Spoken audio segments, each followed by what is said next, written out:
It was a miracle the night of January 25, 2015. Coast Guard rescue swimmer Petty Officer Donnie Walker and his Dolphin helicopter crew from Barbers Point spotted 4 survivors in the water after a small plane crash.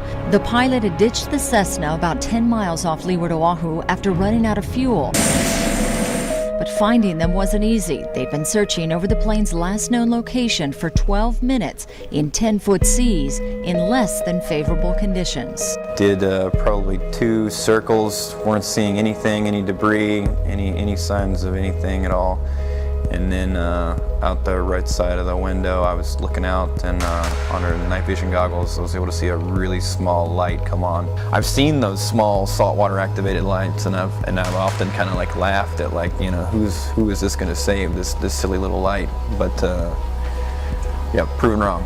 Walker, who's been a rescue swimmer for 8 years, made it to the plane's pilot first. The Schofield Barracks soldier had been treading water for an hour without a life vest and was hoisted up first. But when Walker went to help the 2 others in life jackets, he got quite a surprise. As I got closer to him, I realized it was the husband and the wife, and they had the small child. I believe he was 18 months old at the time. The little baby was just clutching onto the father's life jacket, and that was the point the gravity of the situation kind of like really became apparent. Walker worked to get the mother and child up next. She was a little frazzled from the event, so she wasn't able to take the child from her husband, and she was even a little unwilling to let go of him at all. So Walker swam her back and hoisted her up alone, while Dad, also an active duty soldier, stayed with his daughter.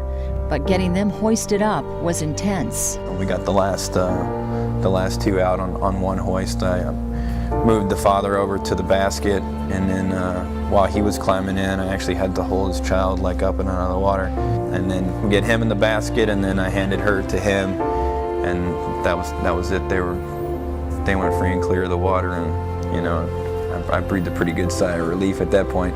But Walker wasn't done. On board, he continued to assess them. The mother actually started to thank me like profusely, and that was when I moved the oxygen to her. So she started to exhibit some signs of shock at that point. Her shoulders kind of drooped and her head went back. Yeah, she got pretty close to going out right there. Once they all landed, paramedics took over. Cervical collars and backboards on everybody. I wrapped the little girl up in a blanket and carried her out to EMS. I wanted her like handed off, ASAP. The injuries proved minor, and later the survivors were able to thank Walker. Really good guys. I got together with them at a later date, and we all went to the E-Club on base and had a drink, and that's when we kind of talked, and you got the thank yous then. For 4 people that crashed an airplane into the ocean at night, you can't ask for a better situation, a better ending to that story anyway. I couldn't anyway.